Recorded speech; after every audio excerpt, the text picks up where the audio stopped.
বসুন্ধরা এলাকা থেকে গ্রেপ্তার করে। সাদ হত্যা মামলার এজাহার নামীয় আসামি 10 দিনের রিমান্ড চাওয়া হবে। গত 5ই আগস্ট বৈষম্য বিরোধী আন্দোলনে সাদ হত্যা মামলার এজাহার নামীয় আসামি সাবেক পৌর মেয়র এবং ধামরাই থানার সাধারণ সম্পাদক মোহাম্মদ গোলাম কবির মোল্লাকে আজকের দুপুর 1:30 ঘটিকার সময় র্যাব 1 উত্তরা বসুন্ধরা এলাকা থেকে গ্রেপ্তার করে।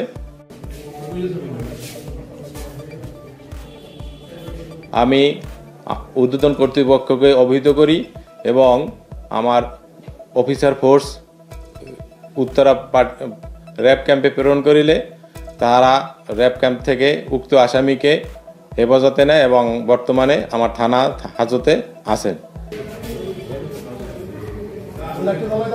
আগামীকালকে সকালে উক্ত আসামিকে বিজ্ঞ আদালতে প্রেরণ করা হবে এবং তাকে 10 দিনের রিমান্ড চাওয়া হবে।